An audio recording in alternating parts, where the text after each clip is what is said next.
to Fusion Tech. Today I'm going to be giving my opinions on the iPhone 6s.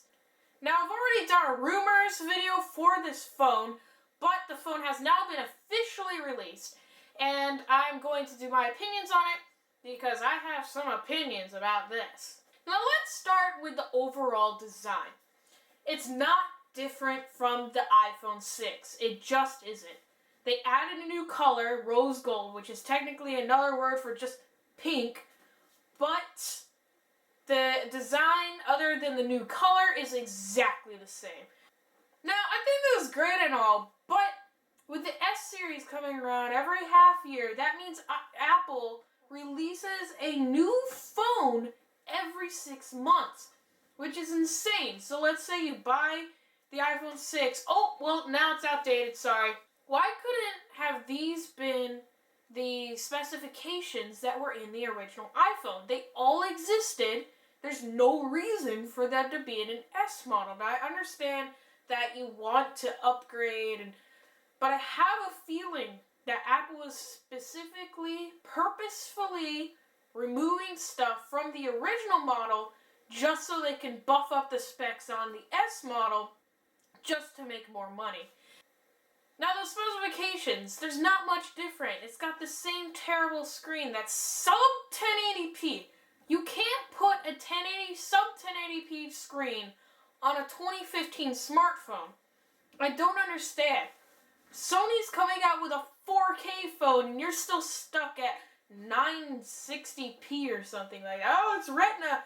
Who cares? It's not 1080p. Yes, the screen has great contrast ratios and all that.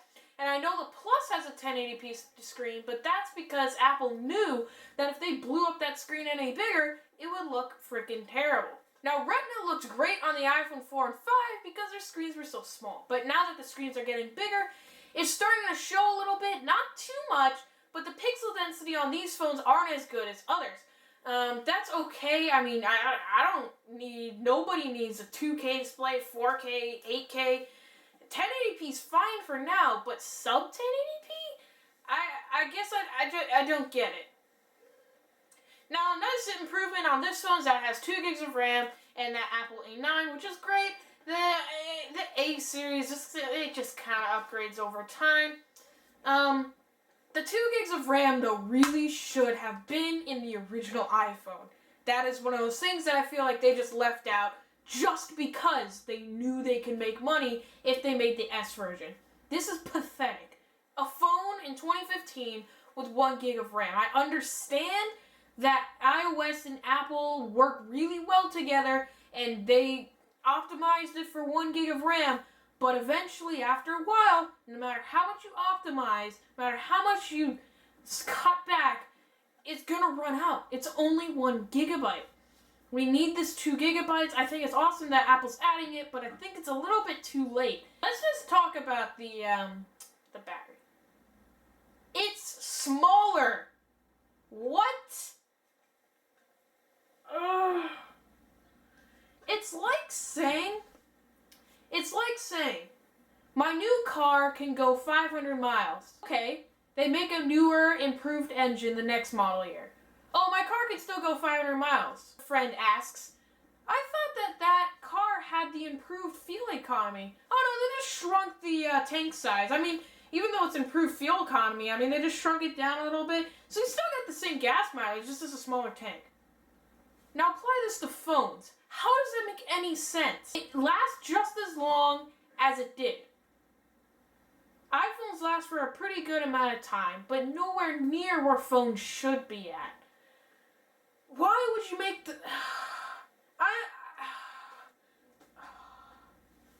I understand that you want to make it as thin as possible, but this is unacceptable. Making the battery even smaller? Until we improve battery technology, I don't think batteries should be getting smaller. I know you want to have a thin, sleek... Nobody cares about it anymore. They're small and light enough to get you by.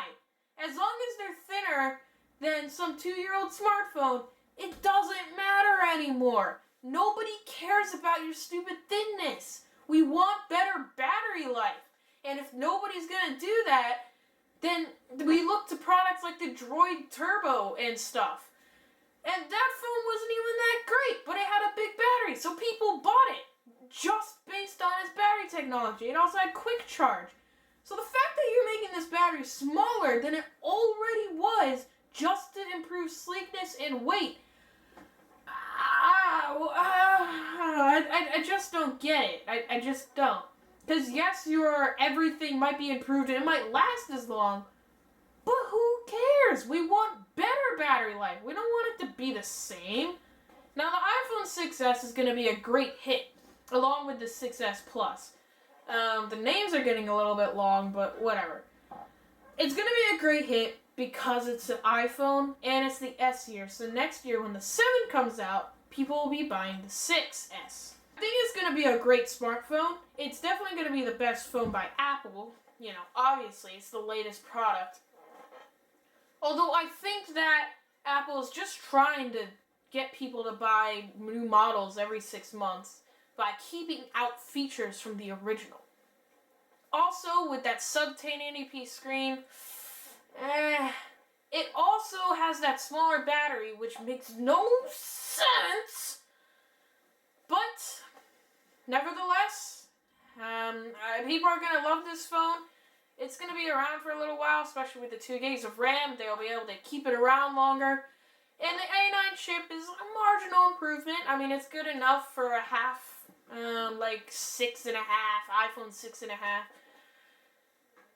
I think it's a good idea. They just, I don't know. Anyways, thanks for watching this episode of Fusion Tech. If you liked this episode, then give this a like. And if you really liked it, then give it a subscribe so that you can continue getting content from me. I upload Sundays and Wednesdays. Please let me know what you think of the iPhone 6S and if it's a good improvement, bad improvement. If Apple is just dumb and trying to rip off customers, just put that all in the description down below. And thanks for watching this episode of Fusion Tech. Goodbye.